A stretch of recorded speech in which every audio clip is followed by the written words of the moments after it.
Shattering of Draenor. Sons of Lothar. Most WoW players know the Valley of Heroes in Stormwind. It's that majestic bridge you walk across to enter the city. Massive stone statues tower over you on both sides, staring eternally toward the city gates.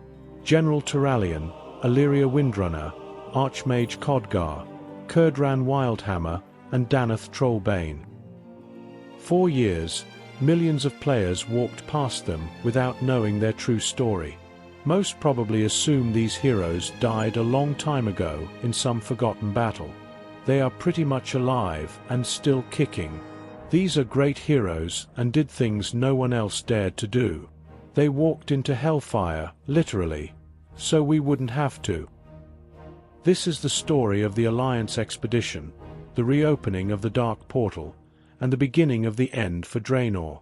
Before the floating islands of Nagrand and the shattered ruins of Hellfire existed, there was a desperate mission to save Azeroth one last time. One last time, they said.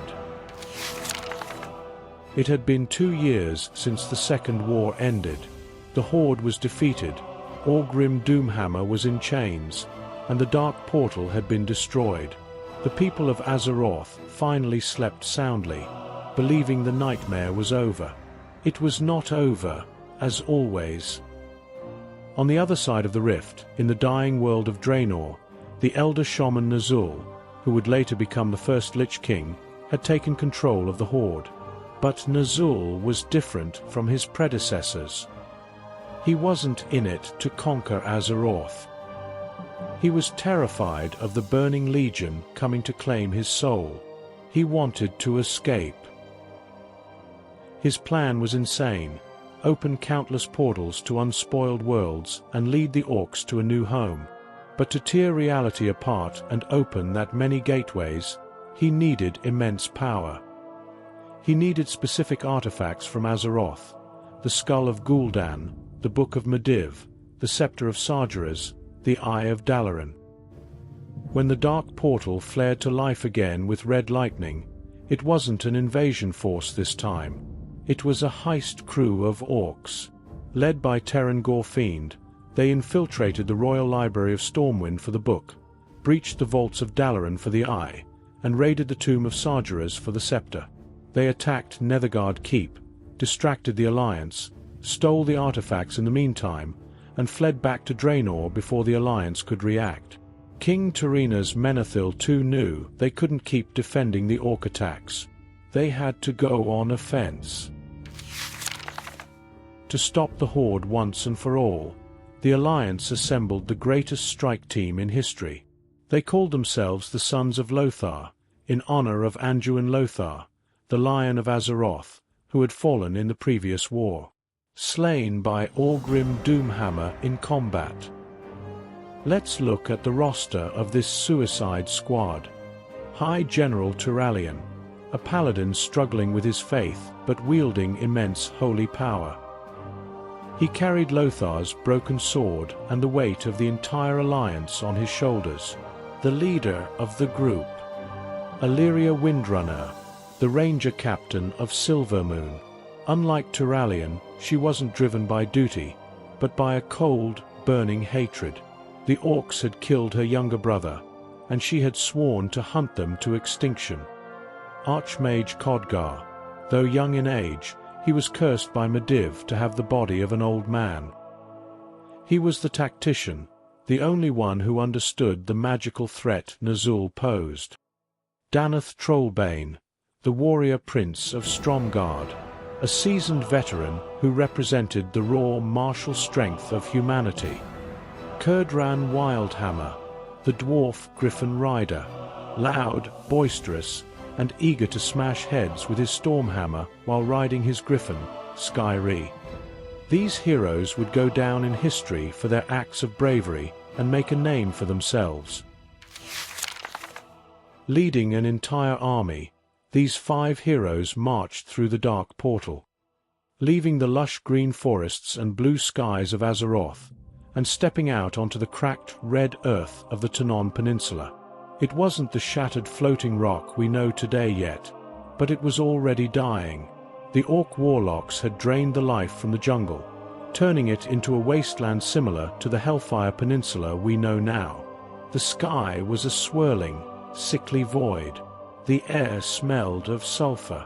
Giant spires of jagged rock and roads paved with bones dominated the landscape. They were immediately greeted by the Bone Chewer and Bleeding Hollow clans. The battles were brutal. The Alliance had to establish a foothold quickly, constructing the fortress of Honor Hold. It stands to this day in the Burning Crusade, a testament to their stubborn refusal to die. Even the background music in that place is bittersweet, making it a lament for the dead. The expedition realized that Ner'zhul had already split his forces to gather the artifacts for his ritual. The Sons of Lothar had to split up to hunt them down. This led to a chase across the continent, from the black temples of Shadowmoon to the jagged peaks of Blade's Edge. Danath and Kurdran led forces south to Orkindon to intercept the Bleeding Hollow clan. But the most terrifying encounter happened when Khadgar, Turalyon and Illyria cornered the courier carrying the skull of Gul'dan. They were probably expecting an orc. Instead, they found a dragon aspect. Deathwing was there. Surprising, right? The corrupted black dragon aspect had made a deal with Ner'zhul. He would let the Horde use his black dragons as mounts, and in exchange, he could safely hide his eggs, which would later become the Netherwing flight, on Draenor. In the Blade's Edge Mountains, Turalyon and Khadgar stood face to face with the Destroyer. A mortal mage fighting a dragon aspect sounds like suicide. Deathwing mocked them, preparing to incinerate the entire army. But Khadgar, the absolute madman, realized he couldn't kill Deathwing with fire or ice. He had to use physics. He cast a simple transmutation spell, not on the dragon, but on the adamantium plates bolted to Deathwing's skin to hold his unstable body together. Khadgar simply loosened the bolts. Deathwing's body began to tear itself apart from the inside. Roaring in agony and humiliation, the invincible dragon was forced to drop the skull of Gul'dan and flee into the sky. It was a moment that proved the Sons of Lothar were legends capable of defying gods. Despite their victory against Deathwing, time was running out. Ner'zhul had gathered the other artifacts and retreated to his fortress, the Black Temple, once the Holy Temple of Karabor. The constellations over Draenor were shifting. The fabric of reality was thinning. Ner'zhul was preparing a ritual that would shatter the world. Turalyon gathered his exhausted troops at Honor Hold. He looked at Illyria, Khadgar, Danath, and Kurdran. They knew the next battle would likely be their last. They were fighting to stop the annihilation of two worlds. The Sons of Lothar marched toward Shadowmoon Valley, into the darkness, unaware that they would never see Azeroth again. When the Alliance expedition arrived at the Black Temple, they found an army willing to die to buy time. While Ner'zhul began his ritual at the summit, he left his most fanatical clans to hold the gates. Turalyon, wielding the broken sword of Lothar, led the charge. Illyria protected him from behind with her deadly arrows. Khadgar used his magic to blast through the fel-corrupted defenses, while Danath Trollbane and Kurdran Wildhammer fought back-to-back against waves of orcs and demons. But even as they breached the walls, the sky began to change. At the top of the temple, Ner'zhul was looking at the stars. Using the immense power of the stolen artifacts, he began to tear holes in the fabric of reality. One by one, portals opened in the sky. Green, purple, red swirls of energy appeared, showing glimpses of alien worlds. But Ner'zhul had made a fatal miscalculation. Draenor's ley lines, the magical veins of the planet, were already damaged by years of abuse from fel magic. Ley lines couldn't handle the stress of so many portals opening at once. The planet screamed with agony. The ground began to crack. Massive earthquakes shook the temple. The sky turned from a sickly red to a violent, swirling vortex of energy. Khadgar looked up and realized the horror of the situation. The magical stress was tearing the planet apart. Gravity began to fail. Giant chunks of the earth floated into the sky. Oceans drained into the void. Ner'zhul, seeing the catastrophe, never looked back. He left his people behind to die, and the portals open. He grabbed his chosen few followers and jumped into the nearest portal, escaping into the twisting nether, where he would eventually be caught by Kil'jaeden and tortured into becoming the Lich King. This is the moment that defines the Sons of Lothar. As the planet crumbled around them, Khadgar realized something horrifying. The Dark Portal, the gateway connecting Draenor to Azeroth, was still open. If Draenor exploded while the link was active, the backlash of energy would not only destroy this world. The destructive energy would travel through the portal and shatter Azeroth as well, dooming it to the same fate as Draenor. There was only one way to save their home. They had to close the Dark Portal from this side. They looked at each other. They knew what this meant. To save Azeroth, they had to trap themselves on a dying, exploding planet with no way home. They didn't blink twice. Khadgar used the Book of Medivh and the Skull of Gul'dan to perform a counterspell. As the portal's red glow faded and finally winked out, they were plunged into darkness.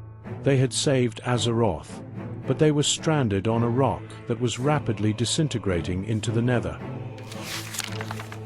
Miraculously, they survived. The planet shattered instead of vaporizing into the nether.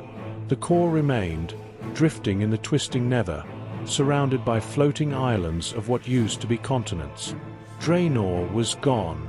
Outland was born. A shattered world, the one we go to in the Burning Crusade expansion. For the people of Azeroth, however, the story ended in silence. The portal closed. The heroes never returned. Assuming they had perished, King Terenas ordered the construction of the massive stone statues we see in Stormwind today. They were monuments to the dead. But as we found out years later with the Burning Crusade debut, they had actually survived. Khadgar stayed in Shotrath to advise the Naaru, becoming the wise wizard we know today. Danath Trollbane remained the commander of Honor Hold, holding the line against the fell orcs for decades. Kurdran Wildhammer suffered a personal tragedy. His loyal griffin, Skyri, eventually perished in the harsh lands of Outland. He led the Wildhammer stronghold in Shadowmoon Valley. Turalyon and Illyria's fate was the most unique. They disappeared into a portal to chase the Burning Legion across the cosmos. Due to the chaotic time flow of the twisting nether, they fought for 1,000 years from their perspective, while only a few decades passed on Azeroth. They returned in Legion expansion as the leaders of the Army of the Light. The story of the Sons of Lothar is one of, we do what we must, tales of WoW. Next time you walk across the Valley of Heroes in Stormwind, stop for a second and look up at the Alliance expedition. They are the reason you are still playing the game, that Azeroth still exists.